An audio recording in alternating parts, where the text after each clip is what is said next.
সকাল থেকেই আপনারা দেখলেন জলঢাকা নদীর এই বাঁধ ভাঙার ছবি। এই মুহূর্তে আমরা উপস্থিত জলপাইগুড়ি জেলার ময়নাগুড়ি ব্লকের আমগুড়ি গ্রাম পঞ্চায়েতের তারারবাড়ি এলাকায়, যেখানে সেই জলঢাকা নদীর বাঁধ ভেঙে গোটা এলাকা কিন্তু জলমগ্ন। এই জলের তলায় ম্যাক্সিমাম 100 থেকে 200 বাড়ি এখনো অবধি জলের তলায় রয়েছে।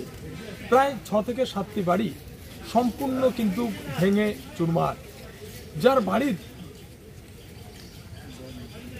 তাদের বাড়ির যে উঠান রয়েছে, তাদের যে ঘর রয়েছে, তাদের যে আসবাবপত্র রয়েছে, বাড়ির ভিতরে কিচ্ছু নেই, সম্পূর্ণ জলে ভেসে গিয়েছে।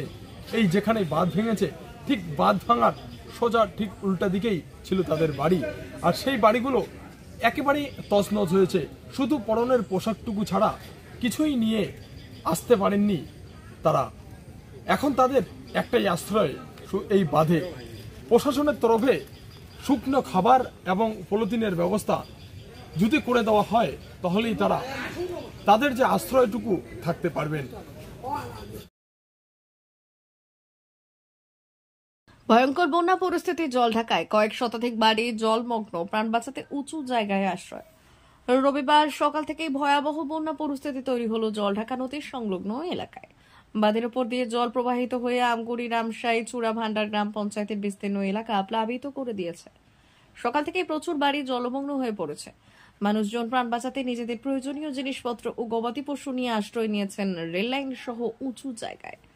আচমকা এই বন্যায় হতবাক মানুষজন, অনেকের ঘরবাড়ি নিশ্চিহ্ন হয়ে গিয়েছে। সকাল থেকে প্রশাসনের আধিকারিকরা উদ্ধার কাজ সহ প্রয়োজনীয় পদক্ষেপ গ্রহণ করেছেন। আচ্ছা, এখন কি পর্যায়ে রয়েছে? এখন তো জলে আছে, আমার বাড়ি তো সম্পূর্ণ হয়ে গেছে, কিছু নাই, বাড়িতে চিহ্নই নেই। মানে বাড়ির সম্পূর্ণ ভেঙে গেছে?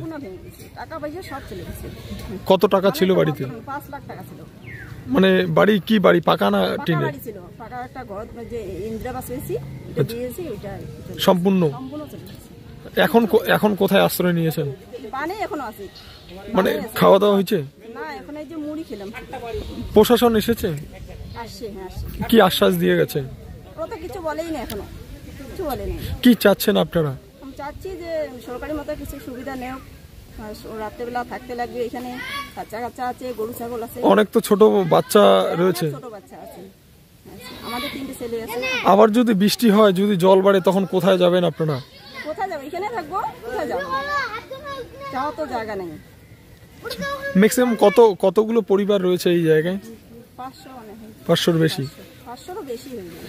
এখনো অবধি কি কেউ কি বাড়িতেই আটকে রয়েছে? হ্যাঁ আছে তো, এখনো আছে, এখনো আটক হয়ে আছে। আচ্ছা, কোনো খবর পাওয়া গেছে যে কেউ নিহত বা আহত হয়েছে? না, ওরকম কিছু হয়নি, গরু ছাগল হয়েছে, কোনো মানুষ হয়নি। মানে তবে বেলা বাড়ার সাথে সাথে অনেকটা পরিস্থিতি স্বাভাবিক হচ্ছে বলে জানা গিয়েছে। বেলা কটা তখন হবে? ধরো 7টা সময়। তখন আপনারা কি করছিলেন? তখন তো ঘুমানো অবস্থায় ছিলাম। মানে কি করে বুঝলেন যে এই বার্তা ভাঙবে? জল বাড়তেছে, চিল্লা হল্লা করতেছে মানুষ। আচ্ছা, তখন কি করলেন আপনারা? তখন আবার কি করবো, এই যে কাপড় চোপড় বের করতেছি, ছুটাছুটি, কিছুই বের করতে পারলাম না, মানে আতঙ্ক হয়ে গেল। আপনাদের কি ক্ষতি হয়েছে? চাল ডাল যা আছে, কিছু বাইক টাইক, সাইকেল টাইকেল যা ঘরে আছে, কিচ্ছু বাইর করতে পারি নাই। ওই সব ওইখানে। মানে বাড়ির কোনো চিহ্ন রয়েছে আপনাদের? বাড়ির কোনো চিহ্ন এখন ওখানে তো দেখাই যায় না। মানে আপনাদের বাড়ি কিচ্ছু বোঝা যাচ্ছে না যে এটা আমাদের বাড়ি ছিল? এটা আমাদের বাড়ি। কতগুলো বাড়ি নিচ্ছে? এদিকে প্রশাসনের তরফে বেদগাড়া, চারের বাড়ি, নগেন্দ্রনাথ উচ্চ বিদ্যালয় এবং আমগুড়ির রামমোহন উচ্চ বিদ্যালয়ে ক্যাম্প খোলা হয়েছে। কার্যত এই বন্যা পরিস্থিতিতে আতঙ্কিত হয়ে পড়েছেন মানুষজন। এই জায়গাটার নাম? বেদগাড়া তারারবাড়ি। মানে কখন ঘটেছিল ঘটনাটা? এটা মোটামুটি সকাল 6টা, 6:30টার দিকে ঘটনা। আচ্ছা, মানে কিভাবে বুঝতে পারলেন যে এই বাঁধ ভেঙলো? বানটা প্রথমে তো ওভারফ্লো হইতেছে, হওয়ার পরে তো আমরা চেষ্টা করতেছি বানটা যেভাবে রক্ষা করার, কিন্তু আমরা বানটা তখন দিতেছি আর কি, দেওয়ার পরে দেখতেছি মানে আর রক্ষা করা গেল না। তখন আবার তো। জলপাইগুড়ি থেকে কনক অধিকারীর রিপোর্ট, পুরুলিয়া টুডে।